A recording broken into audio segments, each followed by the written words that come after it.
All right, so today we're talking about where is the best place to sell jewelry? Is it eBay? Is it another platform? We're going to go into the specifics of that in today's episode because I've already told you where to get the jewelry. And if you've been following my bulk buying jewelry series, then obviously the next logical step is where are we going to sell this? Where can we flip this jewelry to get the best profit and also the best or highest level seller experience that we can get, right? We want to sell this jewelry not only for a good profit, but we want the whole experience of selling the jewelry to be well worth it. Okay, so that's what we're going to talk about today. Hello, jewelry friends. Welcome back to the Jewelry Resellers Podcast. My name is Desiree, and yes, I am your jewelry reselling bestie. So, like I said, we're going to talk about is eBay still the best place to sell jewelry? Because after the last two episodes I did, where I went in depth about how to buy jewelry in bulk and also how to protect yourself from getting scammed when you buy jewelry in bulk, I got a lot of questions from you all asking, do I think eBay is still the best platform for jewelry resellers and in some cases jewelry sellers? So before we get into all of that today, I like to remind you to make sure you visit our website, which is jewelryresellerspodcast.com, because I've got everything and anything podcast related that you can find there. And you can also opt into our weekly newsletter, which will give you access to an instant download, the 20 best selling vintage jewelry brands that I think all resellers should know. And you may also know, or maybe you don't know, but I have a brand new website where I am selling jewelry. You can visit goodgreatfabulous.com and you can take a look at some of the jewelry pieces that I do have for sale right now. I've got also some ebooks and some e-guides there. So if you are looking to learn how to get started as a jewelry reseller, I've got all of the basics for you covered, and you can find those ebooks and guides again on goodgreatfabulous.com. All right, I'm very excited. That's my newest project. And I've got some other things that I'm working on as well. So make sure you subscribe, make sure you follow, so that way you don't miss out on any upcoming announcements. All right, so let's go ahead and get into today's topic because I've got a lot of notes and we're actually going to be diving into the data. Now, I am a data nerd.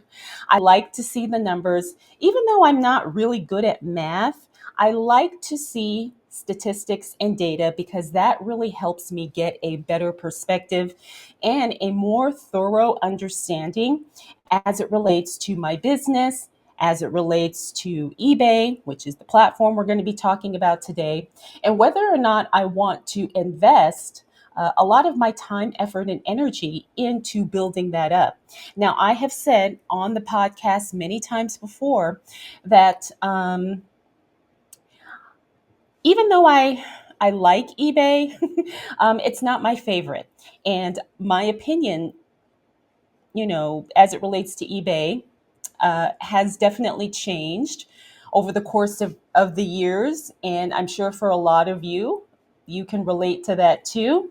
Also, there's been some recent announcements as it relates to international fees concerning selling on eBay, more specifically promoting your listings on eBay. And so that's giving a lot of people concern and trying to figure out what's next.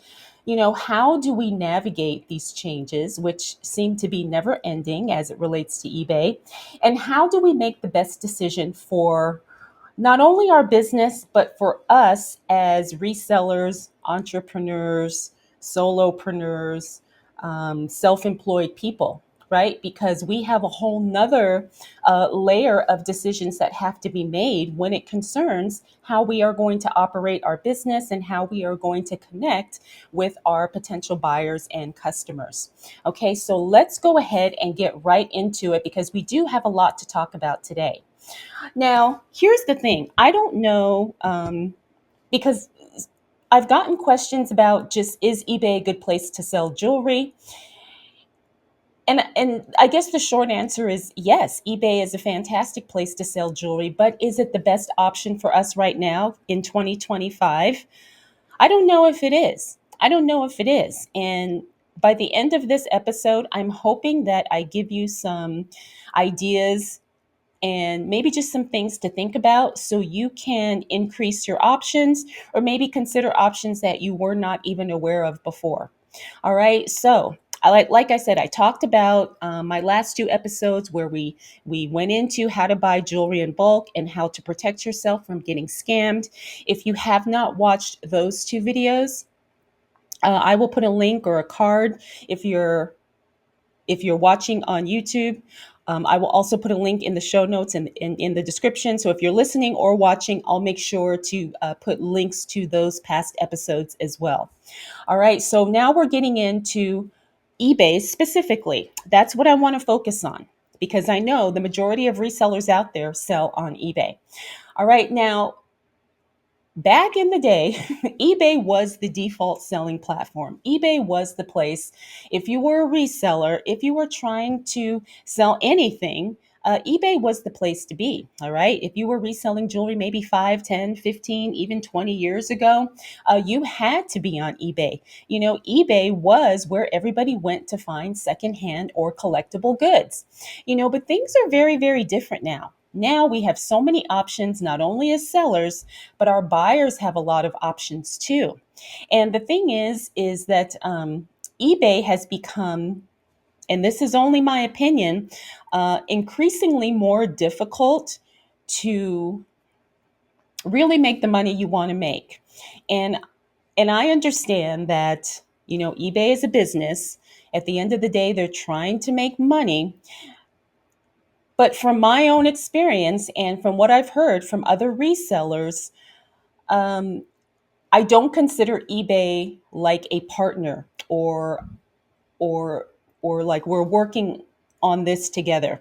I feel like it's more of a us versus them, and some of us who are not huge sellers on the platform, it just has not been the best experience. All right. So let's go ahead and talk about why that is. And like I said, I'm going to show you some data, which is really interesting that I was looking over last night. And it could provide a lot of clarity, and information, like I said, to help you think this through.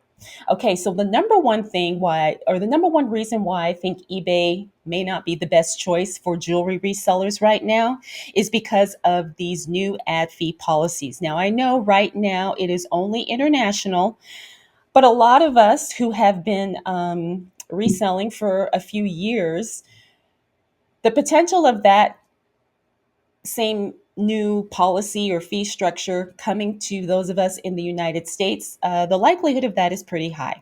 All right. And this is going to equal more hidden costs, and it's going to just cost us more to do the same thing that we're already doing in our business. So we have to think about how this is going to impact our bottom line. All right. The other reason why I may not think, well, I shouldn't say I may not, why I think that eBay may not be the best place to sell jewelry is because it's very, very competitive, right? There are so many jewelry sellers, resellers on the platform.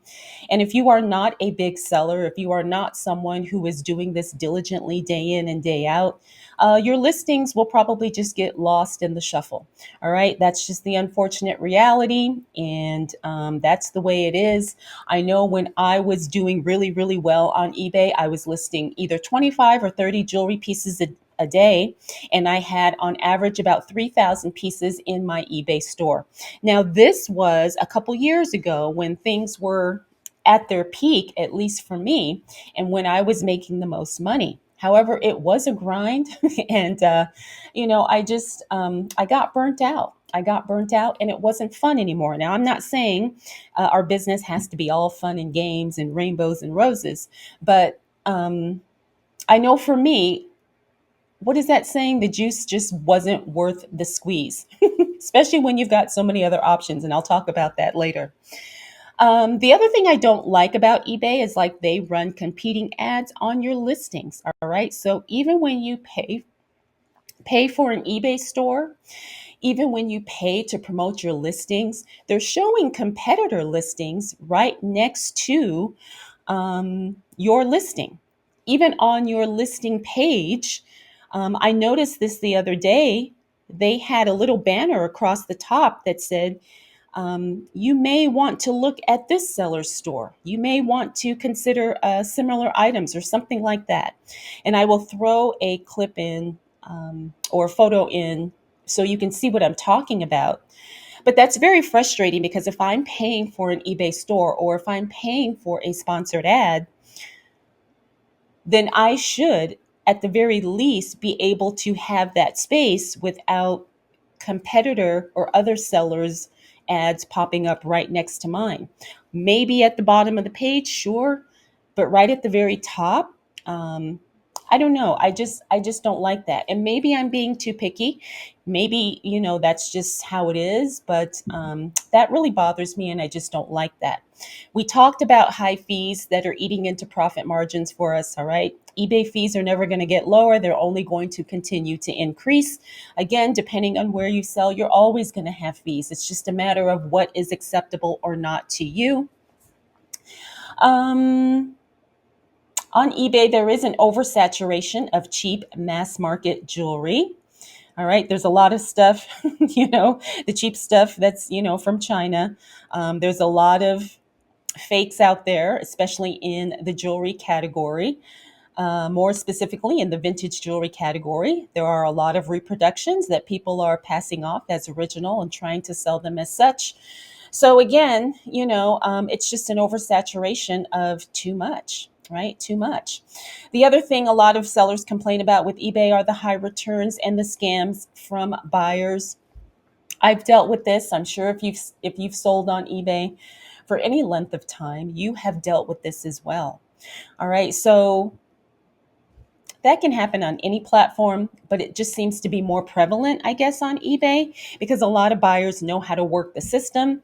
And there's always that ongoing debate that eBay tends to side with the buyers. eBay always, makes it so the buyer gets the advantage, and a lot of sellers have been complaining about that for years. There's also high returns and scams in the jewelry category. I talked about that. And of course, eBay favors the big sellers, which makes sense. I'm not going to necessarily fault them for that. They're going to cater to the sellers who make them the most money. But I've also noticed that some of these big sellers who like to sing the praises of eBay also have a what I would call a relationship with the platform that a lot of us, smaller sellers just do not have. We don't have connections at eBay. We don't know anybody there personally, at least I don't think a lot of us do. But some of these big sellers, like I said, they have a relationship with the platform. So, of course, they're going to say how wonderful it is and sing the praises, like I said, of why eBay is the best place to do reselling today, which I tend to disagree with. And this whole episode is going to tell you why. All right. So, those are some things that you want to think about. And what I want to do now is show you some of the data as it relates to eBay and what they are doing and how things are flowing right now. All right, so let me go ahead and share my screen. All right, let's go ahead and look at some of this data. Now, this is from a website called Business of Apps, and you can see it is eBay revenue and usage statistics, and it's dated 2025. Now, I was going over this, like I said, last night, and it really kind of allowed me to get a better understanding of really why eBay is doing some of the things that they're doing and why it's been challenging for us as sellers. So it's a really good page or website to go ahead and check out if you want to really see what is going on with eBay from a data perspective. All right, so let's start with these key statistics where it says eBay generated 10.2 billion revenue in 2024, a 0.9% increase on the previous year. All right. So, eBay is making money. They are increasing money. But as you'll see very soon, you can see why they are being a lot more aggressive when it comes to increasing fees and other things. Now, this is also interesting too. It says 17 million sellers have accounts on eBay. So that was really interesting to me. The revenue, we talked about that. Now, let's go ahead and jump down here. When we look at the year 2005, eBay made 4.5 billion in revenue, and here 2024 they are at 10.2 billion in revenue. All right. When we look at the net income, the profit for 2024, what eBay made was 1.9 billion. Now look at that compared to what they did in 2023. So even though eBay is making money, they're not making, I guess, as much as what they would like to make, or what is, maybe has been projected that they're going to make. So looking at these numbers, it's clear what the goal is. It's clear the, I guess, point of reference that eBay is operating from and making decisions from, right? When we look at the gross merchandise volume, 2007 compared to 2024, we've got 74.6 billion compared to 46.5 in 2007. All right, so this is steady growth. All right. But when we look at 2020 here, you have 100, and then things have been steadily declining since then. Now let's look at the eBay users. eBay users, 2010 to 2024. The active users have stagnated over the past 2 years. All right. eBay had 132 million active users in 2024, flat on the previous year. Active users, like I said, have stagnated over the past 2 years. And we're not surprised, right? eBay is not the only show in town. There's so many more options for both buyers and sellers. All right, so let's look at the eBay users. In 2010, 92 million, and then in 2024, 132 million. Let's look at eBay sellers. 17.6 million active sellers on the platform in 2024, a slight decrease on the year prior. Very interesting. All right, so when we look at these numbers here, 2024, 17.6 million. That has been on the decline ever since 2020, right? Pandemic time. There were a lot more sellers, but now that is declining as well. Very interesting. And let's look at the active sellers by country. United States at 31%, United Kingdom at 29%. So the US and the UK have the highest number of active sellers. Now let's look at eBay downloads. And when they say eBay downloads, I'm assuming that they mean downloading the app onto a mobile device. In 2017, we had 38 million. Look at this, 2024, 25 million. Wow. So a lot of people are just not even using eBay anymore, especially, mobily. Now, when we look at this was probably the most interesting to me. eBay versus competitors, the market share. Amazon clearly dominates here, all right, with that almost 40% of the market share. Then we have Walmart, then we have Apple, and eBay comes in at number 4. And again, I'm not surprised because I rarely personally shop on eBay. I sell on eBay sporadically, but I never shop on eBay. But in my family, we shop on Amazon almost every week. All right. So when you look at this data and when you look at these numbers, it's clear.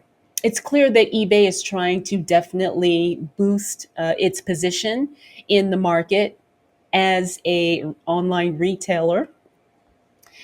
Now, the other thing I wanted to share is where was it? Oh, right here. What percentage of items sell? About 40% of items manage to sell on eBay, all right? Manage to sell, with used items selling at a higher rate than new. So, out of all of the items listed on eBay right now, only about 40% of them will ever sell. 60% of all the items on eBay will never sell. All right? So that's just a very sobering number, because when you think about that, that means more than half of the items on eBay will just never sell for whatever reason. Maybe it's a poor listing, maybe poor photos, maybe there's too much competition, whatever the case may be. All right. So when you look at these numbers, you can see that the odds are already kind of stacked against you. All right. When we look at eBay, their position in the market share in the United States as a whole. And then when we look at the number of downloads, the number of sellers, all of those things, all of these numbers contribute to, um, I guess I could say, just not in our favor. Now, I'm not saying you can't win and you can't overcome some of these numbers and make them work in your favor, but just right off the bat, in general, these numbers say that there are a lot of things working against us as sellers on eBay. All right, so that's really interesting. And with that information, we have to decide what is best for our business.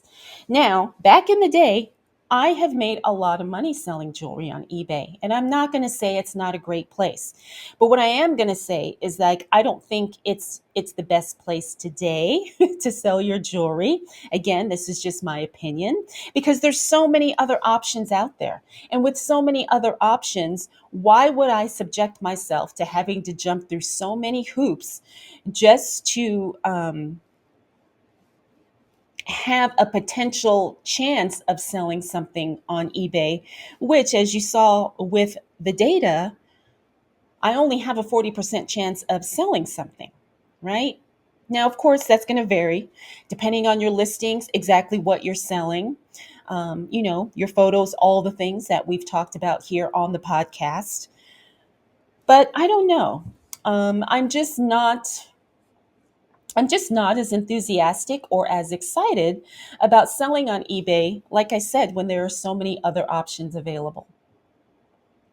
Now, before we get into what I'm doing to kind of pivot in my business, I do want to talk about the areas where, or I guess the reasons why it would make sense to sell on eBay, right? Because, eBay's probably not ever going to go away, and it's always going to be an option depending on what you're selling. But because we're specifically talking about jewelry, I do want to say and to articulate that in some cases, eBay may be the best choice. And these are the three areas where I think eBay totally makes sense. All right. Number one, if you're selling rare estate or vintage pieces, right? Something super rare, something that you know you're gonna make the money because it's so rare and it's so sought after.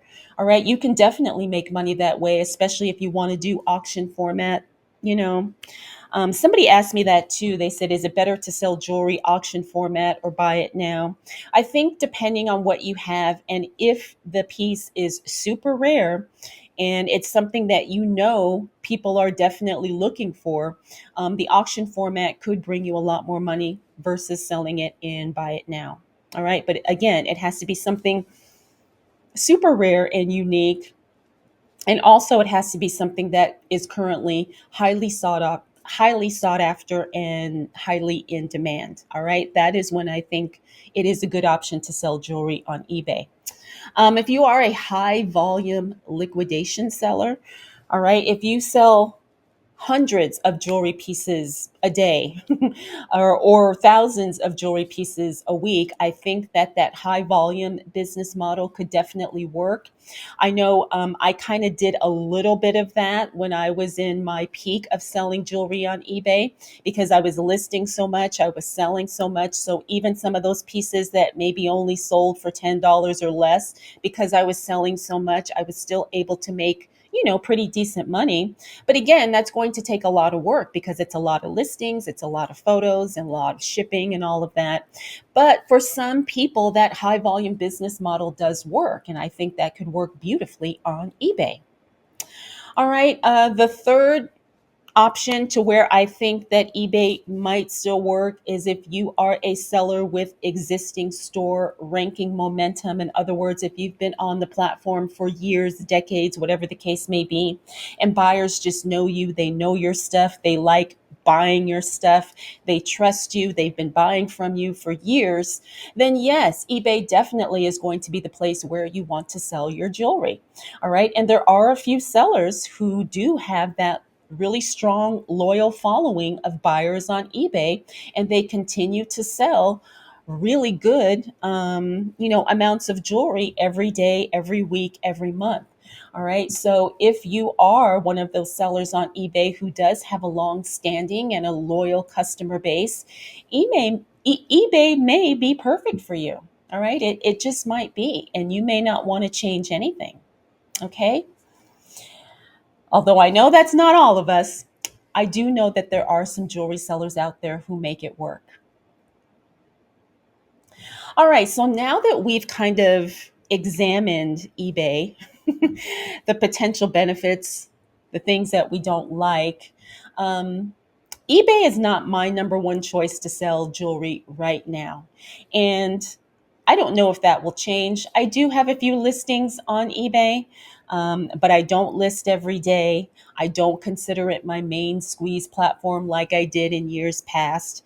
And I don't know. I just have a really weird feeling about eBay, and I'm trusting my intuition and I'm trusting my gut on this. There's just something brewing that is making me want to navigate away from the platform, right? And maybe this is just me, but I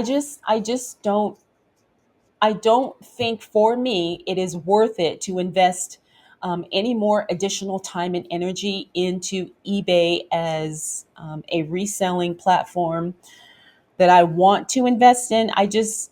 Something is telling me to put my time and energy elsewhere, and that is exactly what I'm doing.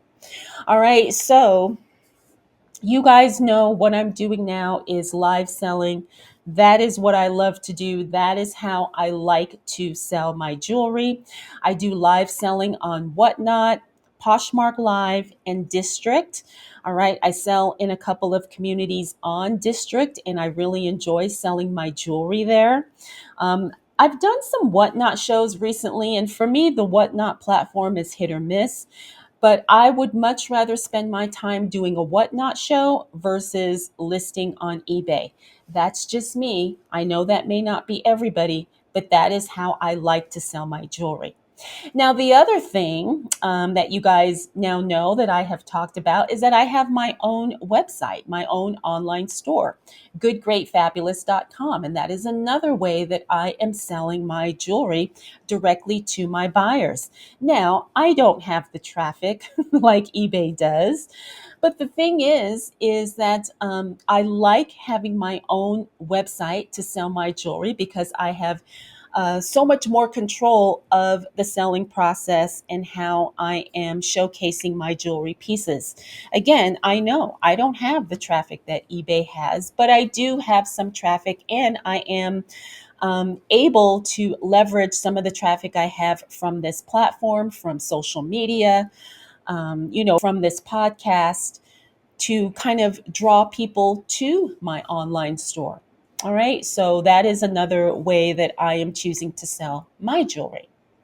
Now, the other third option that I'm doing is I do have my own relationships with private clientele, private buyers who have been buying from me for a few years now. And so I nurture those relationships. When I get some new stuff in, I do have a couple of ladies who want first dibs and they want first look at some of the things before I list them. And so I have these, I guess, private buyer relationships that I have been nurturing for the past few years. And I want to encourage you to start doing the same thing. All right. So, and these are ladies that found me through social media. Sometimes I would show some of the jewelry that I'm selling on Instagram, on TikTok, on YouTube, whatever. And I had a couple of ladies reach out to me who still buy from me very faithfully even now. So those are the ways that I am choosing to sell my jewelry. Now, I am not trying to be the biggest, most successful jewelry reseller on the planet. That's not my goal. Okay. I'm not saying there's anything wrong with that, but that's just not what I'm trying to do.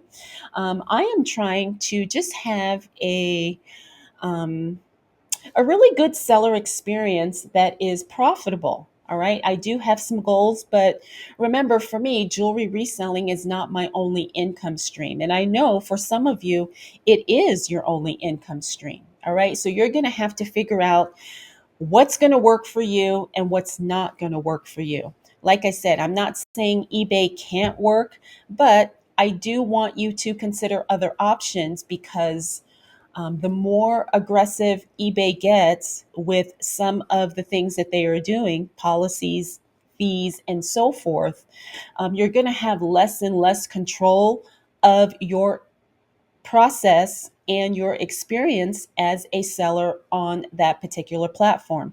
Now, no matter where you sell, you're always going to have to follow the rules, the terms, and the policies. But they may work for you in a different way, again, depending on the structure and the way your business is set up. All right, so make sure you think about that.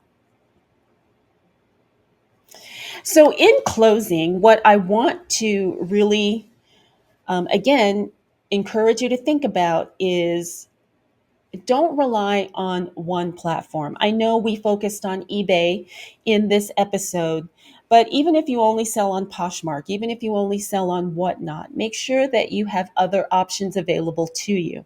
We've seen and heard stories of accounts getting shut down for no reason, or maybe something happens and you no longer can sell on one platform versus another. So you don't want to put yourself in a bind to where you have to start from scratch somewhere else because you've only been building on this one particular platform. Now, for some people that may work. For some people that may work, but I know for me, I like to have options, and I think I work best that way when I can redirect my efforts when I feel like I need to. Plus, I tend to get bored really easily, and I like having a lot of things going on. That may not be you, but I know that's how it is for me. All right. So think about that and think about how you can create other ways for you to connect with your buyers and your customers. Like I said, you only want to use eBay as one of many income streams. All right. And at the end of the day, I think you're going to have more power building your own brand and using eBay to help you do that because that's the way I've done it. Right? I'm not saying I go on eBay to promote my podcast or anything like that, but eBay is just a small piece of the picture. It's not the whole thing. And so focus on building your brand as a jewelry reseller or a jewelry seller and not just building eBay's brand. And I know, like I said, there's people out there who were gonna, they're pro eBay, they are eBay loyalist. They will swear up and down that it's the best thing that's ever happened to them, which I think that's wonderful and I think that's great. But it's not a one size fits all. It's not, a solution that's going to work for everybody, every business, every situation. All right. eBay has been good to me. I'm not saying they haven't been. And I've made a lot of money selling on eBay. I'm not going to deny that. But as eBay changes, I'm going to change too. And I'm going to be proactive in my business and make sure that I am making decisions that are going to benefit me. I don't want to make decisions where I feel like I have to compromise in one way or another just so I can scrape by and make sales on a platform like eBay. I refuse to do that. All right. So I feel very, I guess, adamant about this. Maybe in the future, maybe eBay will be the only place I sell jewelry. Maybe I get tired of doing all the things I'm doing, and maybe eBay will be the best place for me. All I know right now is that, eBay is just very low on my list of options, and I like it that way. I like it that way. I don't like feeling like I'm at the mercy of when eBay decides on a whim to do something different. Now all these parts of my business have to compromise, or I have to make accommodations that I didn't have to make before. All right. So you need to think about what's going to work for you, what is going to be most profitable for you, because at the end of the day, that's what it's all about. And what are you willing to negotiate with? What are you willing to do and not do where it concerns your business and making the money you want to make? I know we just want to sell our pretty jewelry, right? That's all we want to do. We just want to sell jewelry and make money and be happy doing that. All right? And you can, it may be on eBay, it may not be. All right? So, that is what I've got for you in today's episode. And it's a lot to think about, right? And my intention is not to have this be like a bash eBay episode, but I just know that I have been happier, selling my jewelry elsewhere, at least now. That could change in the future. It might. It might. But think about the options you have. Think about what you could do differently that's going to benefit you and not only benefit the platform you're selling on. So here's my question I'm going to end this episode with. Are you still selling on eBay? And is it still working for you? Depending on how long you've been selling on eBay, is it still working for you just as well as it was a year ago, 5 years ago, 10 years ago? Let me know in the comments, because I would love to keep this discussion going. I would love to get your feedback, your opinions, your insights, um, anything you want to share. All right, so that's going to be it for this episode. I hope you guys enjoyed, and I hope that you found it informative and helpful. And thank you so much for spending this time with me. I'll check in with you again really soon.